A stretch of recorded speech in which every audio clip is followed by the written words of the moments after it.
Hello, hypothetical audience. JJNW'S Ghost. Welcome to my corner of the internet.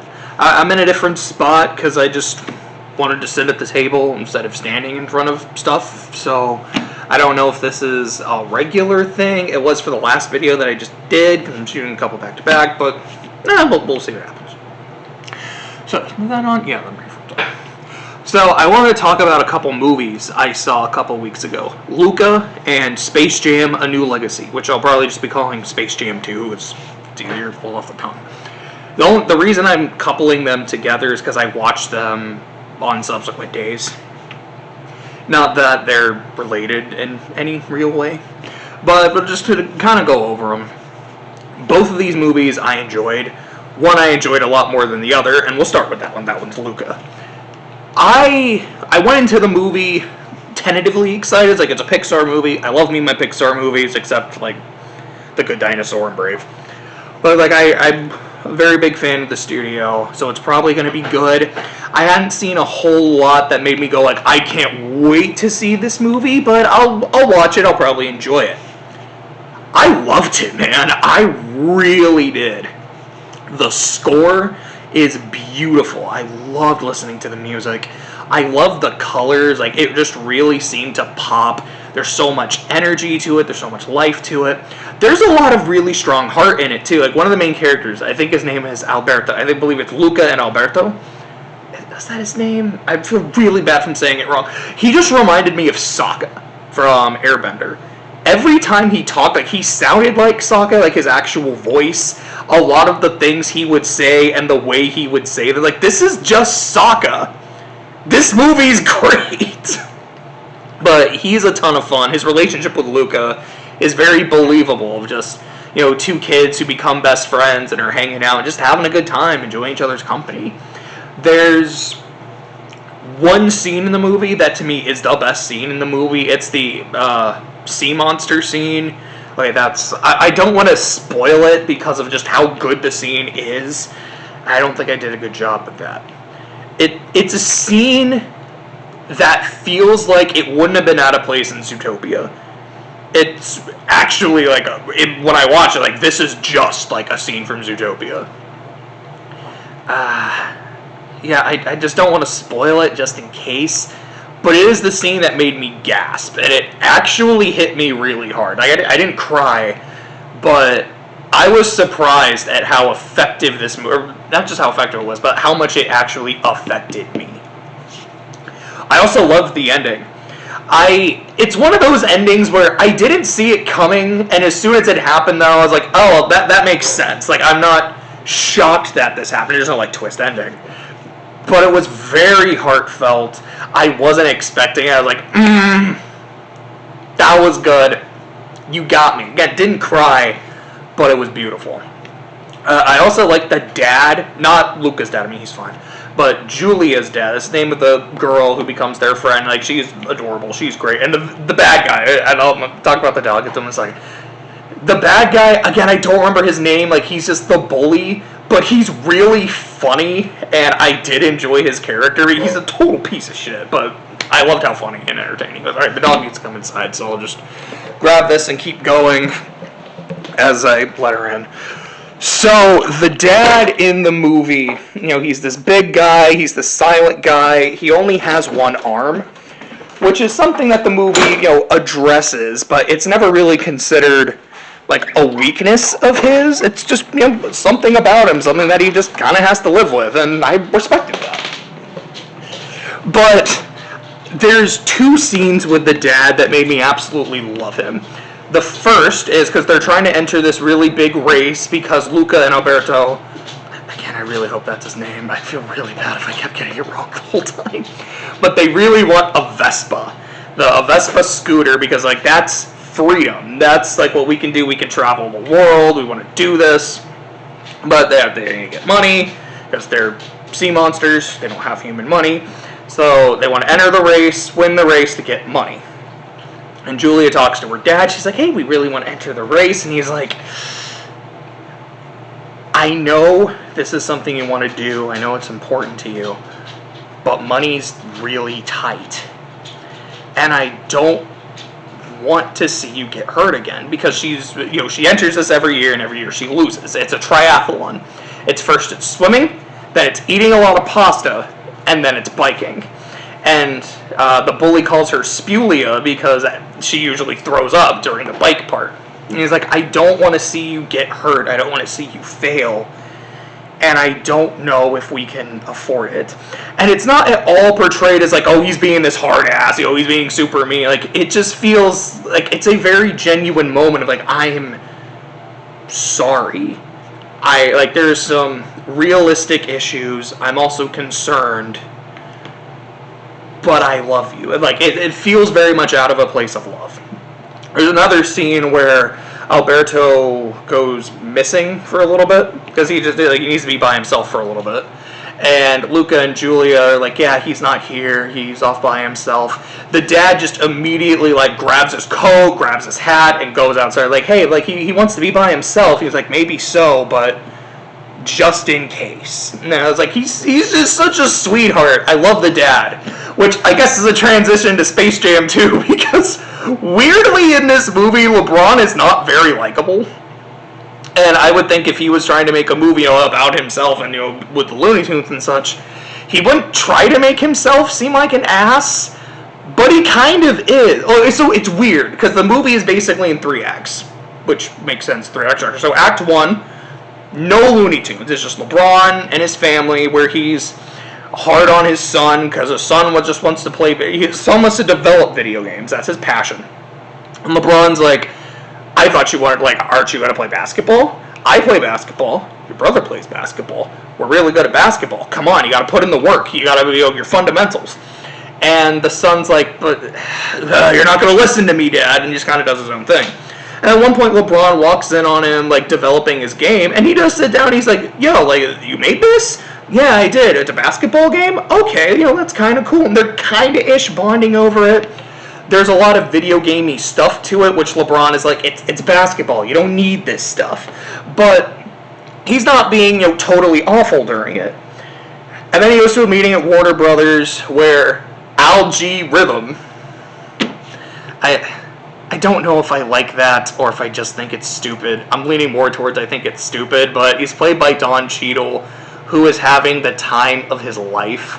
So I do kind of like it. I like the character at the very least, because Don Cheadle's having a blast. So he's trying to sell LeBron on this idea of we can put your likeness into anything. We can put you in Harry Potter. We can put you in Game of Thrones. You wouldn't even have to do anything. We can make money off your likeness, but everyone's going to go see it and think it's cool. Isn't this a great idea? And LeBron's like, this is stupid. This algorithm's an idiot. Which Al G. Rhythm gets mad, and, he sucks LeBron and the kid into the thing so we can play LeBron in the game. He's like, all right, if basketball is your thing, tell you what, I'm going to play you in a game of basketball, and I'm going to upstage you. Because all Al G wants is, I want recognition for all the really cool, important stuff that I do here at Warner Brothers. And they show, he does a lot of stuff. He maintains their serververse. He maintains their streaming service and all of the worlds, and it's not even he keeps the characters happy. I guess it's just, the interconnectivity of it. Then you get to LeBron being a toon, interacting with Bugs, because all the other Looney Tunes have gone. Al G told them that it's like Kingdom Hearts. It's you found out there are other worlds, and everyone wants to go to these other worlds that look like Kingdom Hearts worlds. They're the big globes of Metropolis on the top. I'm like, oh my gosh, I want to play this game. I want to play this Kingdom Hearts game so bad.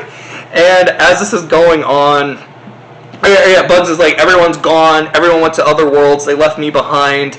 And part of me is kind of I feel bad for Bugs, but also, no wonder, Bugs is the star of the show. No wonder he stayed behind, everyone else left. I'm a little cynical there.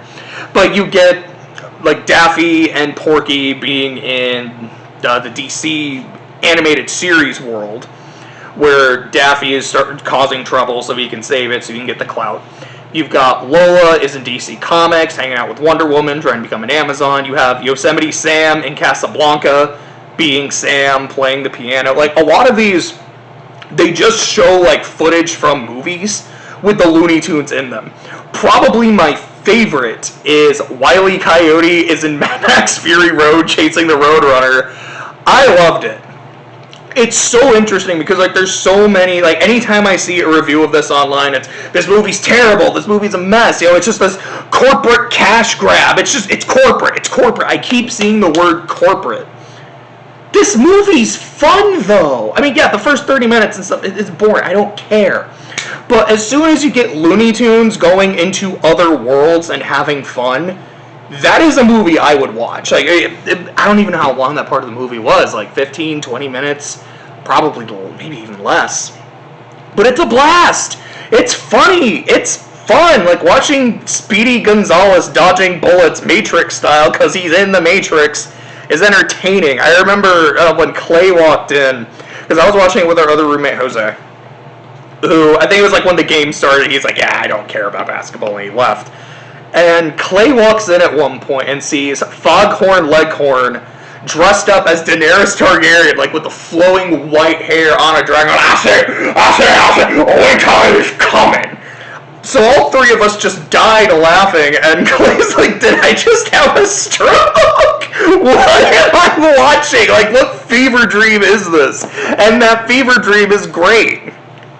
And then you get the basketball game, which is, it's fine, it's fun, I enjoyed it.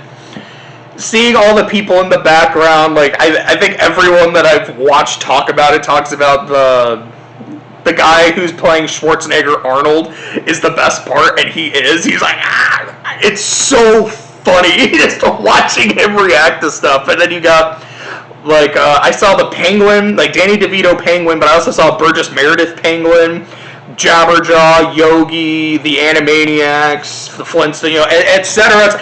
Everyone is here. And they're not really doing anything, but they're there. And it's enjoyable. I mean, some people might be like, again, it's corporate, it's bad, but it was fun. Also, it gave me Ernie Johnson as one of the commentators. If they had the whole, because Inside the NBA, greatest show on TV. Maybe Survivor and Better Call Saul, I love them too.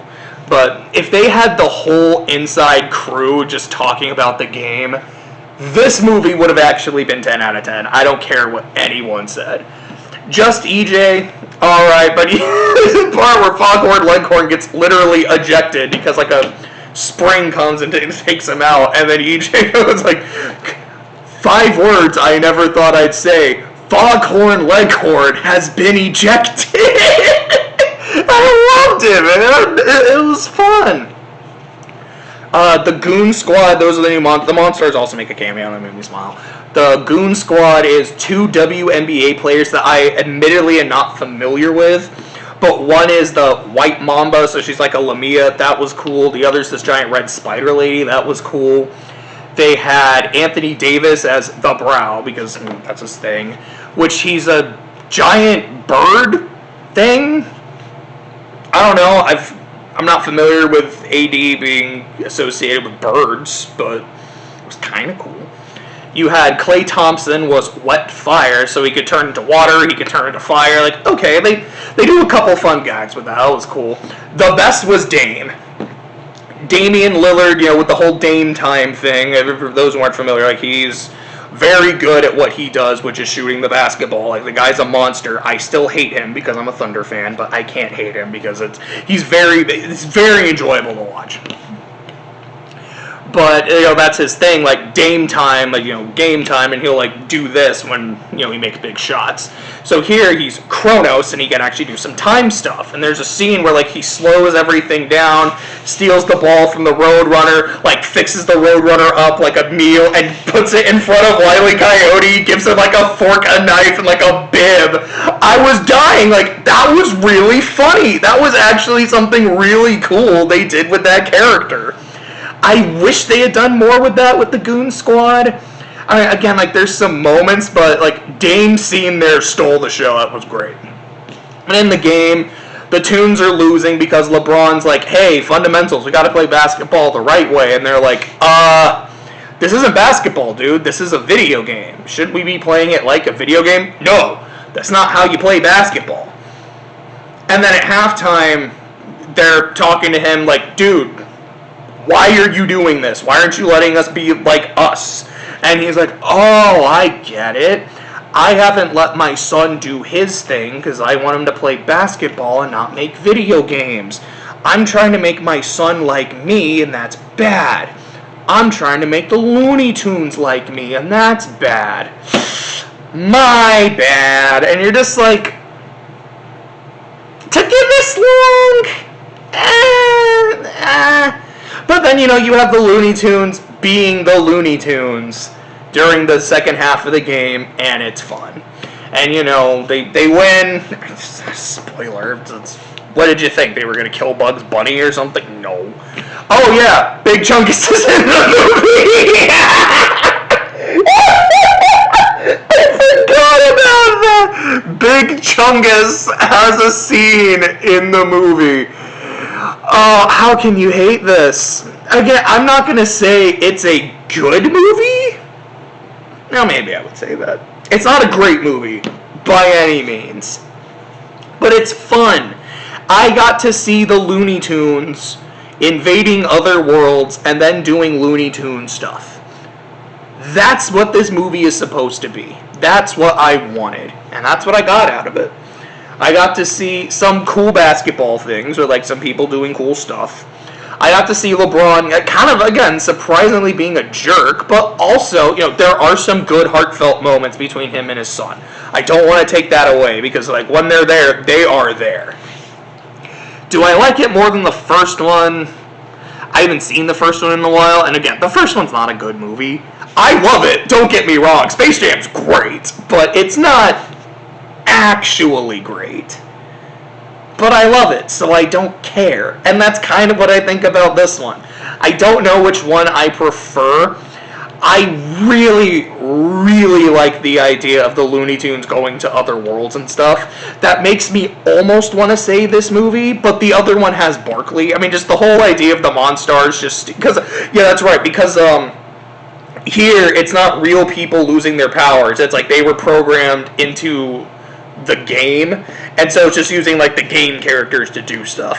But man, if the people losing their talent is so funny with you're not Charles Barkley, you're just some bum that looks like him. It's so funny. So yeah, I loved Luca. It's an actually great movie. Highly recommend it. I really enjoyed Space Jam 2. Is it a great movie? No, but it was worth the price of admission. But I guess that's not saying much, because I watched it on HBO Max for free. And saying something's worth the price of admission, I paid nothing for it, feels kind of rude, but I liked it. It was worth my time, genuinely. That's really all I have to say. Go watch them, and I'll see you later.